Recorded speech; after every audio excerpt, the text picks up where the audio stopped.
বিশ্বে বর্তমানে এখনো দুইটা শ্রেণী কাজ করছে, একটা হচ্ছে শিয়া, একটা হচ্ছে আহলুস সুন্নাহ। মুসলিমদের দুইটা শ্রেণী বিভক্ত হয়েই আছে অলরেডি। এখনকার সময়ের কিছু খেয়ানতের কথা উল্লেখ করতে চাই। এখনকার সময়ের খেয়ানতের কথা উল্লেখ করতে চাই। এখনকার সময়, বর্তমান সময়ে খেয়ানতের উদাহরণ দেখুন। ইরাক একটি সুন্নি রাষ্ট্র ছিল, অথচ ইরাককে দখল করে শিয়া রাষ্ট্র বানিয়ে দেওয়া হলো। এখন শিয়া রাষ্ট্র ইরাক একটা রাষ্ট্র দখল করে ফেলছে, আর আপনার গায়ে কোনো সামান্যতম আছর লাগে না। আপনি খুব মজায় আছেন যে এখন ইরাককে শিয়া রাষ্ট্র বানিয়ে দিয়েছে। কি হয়েছে আপনাকে কিভাবে আমি বুঝাবো? আপনি যে আকীদা বুঝতেন, তাহলে আপনি বুঝতেন যে আপনাকে তারা শেষ করে দিয়েছে। শুধু তাই নয়, একে বলা বাগদাদে যারা ঢুকেছে ইরান থেকে, ইরানে যে গার্ড ছিল, রেভলিউশন গার্ড, তারা ঢুকার পর সেখানে সুন্নিদেরকে শুধু দেখে হত্যা করেছে। যাদের নাম আবু বকর, ওমর, ওসমান আছে, তাদের কাউকে জীবিত রাখেনি। এবং যাদের পরিবারের মধ্যে কেউ যদি থাকে, তো পরিবারকে পর্যন্ত তারা মেরে ফেলেছে। সন্তান সন্ততিকে নির্বাসন, তাদের যে অবস্থায় নিয়ে গিয়ে শিয়া বানানোর চেষ্টা করেছে। আজও তারা এই কাজে লিপ্ত রয়েছে। এরাই হচ্ছে শিয়া। বাগদাদকে তারা, ইরাককে তারা দখল করে নিয়েছে। তারপর তারা যখন এই যে নুসাইরি শিয়া, এর নাম হচ্ছে হাফেজ আল আসাদ, আর তার ছেলে বাশার আল আসাদ, এই শিয়া এরা ছিল একদম কট্টর শিয়া। শেখুল ইসলাম ইবনে তাইমিয়া রাহমাতুল্লাহ আলাইহি এদেরকে তার সময়ে কাফের ঘোষণা করে গেছেন। 8ম শতাব্দী তাদের কাফের বলে গেছেন। এরা ইউরোপিয়ানদের সাথে মিশে 10% লোক পুরো সিরিয়া শাসন করেছে। প্রায় 50 বছরের মতো সে এবং তার বাবা মিলে এই 50 বছর শাসন করে আছে। 50-এর বেশি সময় শাসন করেছে। মাত্র 10% লোক ছিল, বেশি কিছু না। তারা কিভাবে করেছে? শিয়াইজম হওয়ার কারণে ইরান তাদেরকে সব সময় সাহায্য করেছে।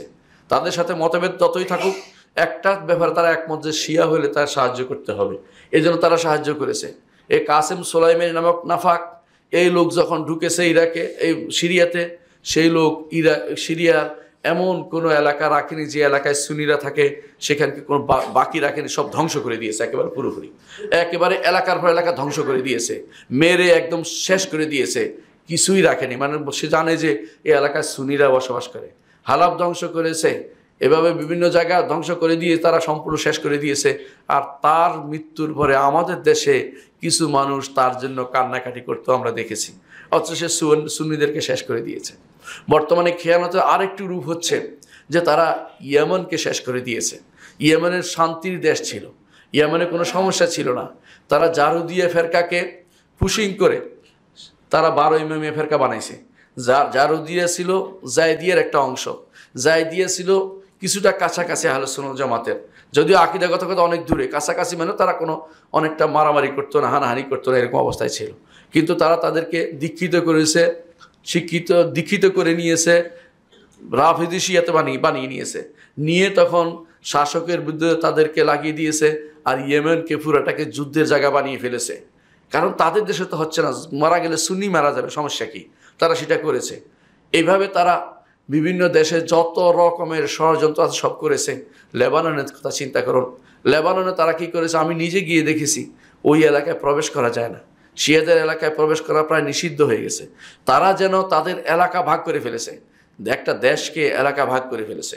সেখানে তাদের আলাদা যে সমস্ত চ্যানেল আছে, সেই চ্যানেলগুলোতে দিন রাত 24 ঘন্টা আমাদের মা আয়েশা রাদিয়াল্লাহু আনহার বিরুদ্ধে কুৎসা রটনা করে। এবং এদের চ্যানেলগুলোতে সাহাবায়ে কেরামের বিরুদ্ধে কুৎসা রটনা হয়।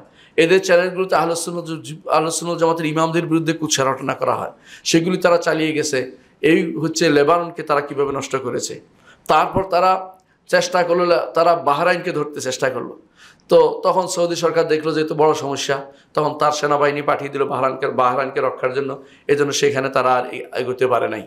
তারা তখন কুয়েতের দিকে হাত দিল, যে কুয়েতের জন্য হাত দেওয়া যায় কিনা। কুয়েত সরকার সাবধান হয়ে গেল, তারা সেখানে আর কিছু করতে পারেনি। এভাবে তারা চেষ্টা করলো যে আশেপাশে যত রাষ্ট্র আছে সবগুলিকে বৃহত্তর শিয়াইজম তৈরি করবে। এর আগেও তারা বিভিন্ন রকমের খেয়ানত করেছে। এই খেয়ানতগুলি যদি কোনো আপনারা ভুলে যান, আপনারা যদি কোনো প্রতারিত হন, তাহলে আপনাদেরকে কিভাবে কে আপনাদেরকে বুঝাতে পারবে? আপনার শত্রুকে, আপনার মিত্রকে, এটা আপনার কিভাবে বোঝানো যাবে? শিয়ারা কোনোদিন এই উম্মতে মুসলিমার জন্য ভালো কিছু করেনি। আপনি ভালো করে জানেন যে এরা রাষ্ট্রগুলি দখল করেছে কি জন্য? যে সুন্নিদেরকে মেরে সেখানে শিয়াইজম প্রতিষ্ঠা করবে, এই জন্য, আর কোনো উদ্দেশ্য নেই তাদের, কোথাও সে উদ্দেশ্য নেই।